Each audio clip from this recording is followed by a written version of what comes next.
NIPST मध्ये BBA agree business अभ्यासक्रम सुरू. संस्थेला जागतिक दर्जाचे प्रशिक्षण केंद्र बनवणार मंत्री जयकुमार रावल. त्रिभुवन सहकारी विद्यापीठाची मान्यता. सहकार, पणन आणि कृषी व्यवसाय क्षेत्रातील प्रशिक्षित व सक्षम मनुष्यबळ तयार करण्याच्या दृष्टीने पुणे येथील राष्ट्रीय सुगी पश्चात तंत्रज्ञान संस्था NIPST येथे आता BBA इन ॲग्री बिझनेस हा पदवी अभ्यासक्रम सुरू करण्यात येणार आहे. या अभ्यासक्रमाला त्रिभुवन सहकारी विद्यापीठाने मान्यता दिली असून शैक्षणिक वर्ष 2026-27 पासून 60 प्रवेशासाठी प्रवेश प्रक्रिया सुरू होणार असल्याची माहिती पणन मंत्री जयकुमार रावल यांनी दिली. मंत्रालयात आयोजित राष्ट्रीय सुगी पश्चात तंत्रज्ञान संस्थेच्या आढावा बैठकीत पणन मंत्री जयकुमार रावल बोलत होते. यावेळी त्यांनी ही माहिती दिली. यावेळी सहकार व पणन विभागाचे प्रधान सचिव प्रवीण दराडे, महाराष्ट्र राज्य कृषी पणन मंडळाचे कार्यकारी संचालक संजय कदम, पणन विभागाचे सहसचिव विजय लहाने, संस्थेचे संचालक मिलिंद आकरे, मॅग्नेट प्रकल्प संचालक विनायक कोकरे, अतिरिक्त प्रकल्प संचालक डॉक्टर अमोल यादव आदी अधिकारी उपस्थित होते.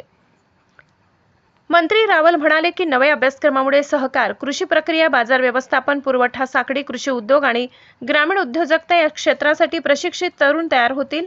पणन आणि सहकार क्षेत्रात आधुनिक व्यवस्थापन कौशल्य असलेल्या युवकाची गरज असून त्यासाठी NIPSTने जागतिक तंत्रज्ञानाच्या धर्तीवर गुणवत्तापूर्ण प्रशिक्षण द्यावे. वर्षभर विविध प्रशिक्षण कार्यक्रम आयोजित करण्याच्या सूचना दिल्या.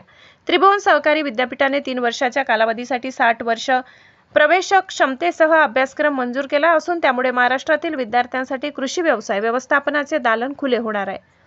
संस्थेला जागतिक दर्जाचे प्रशिक्षण केंद्र बनविणार. यावेळी मंत्री रावल यांनी राष्ट्रीय सुगी पश्चात तंत्रज्ञान संस्थेला जागतिक दर्जाचे प्रशिक्षण केंद्र म्हणून विकसित करण्याचे निर्देश दिले.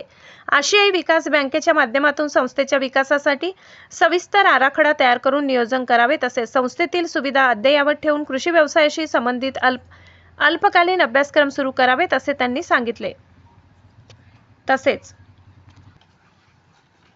शेतमालाचे मूल्यवर्धन करण्यासाठी प्रक्रिया उद्योगात राज्यातील महिला बचत गटातील महिलांचा समावेश करण्यात येणार आहे. त्यासाठी त्यांचे NIPST मध्ये प्रशिक्षण आयोजित करण्यात येईल. त्यांनी उत्पादित केलेल्या मालाला बाजारपेठ उपलब्ध करून देण्यात येईल असे सांगितले. शेती क्षेत्रातील तज्ज्ञांच्या सहभागातून चर्चासत्रे आयोजित करावीत.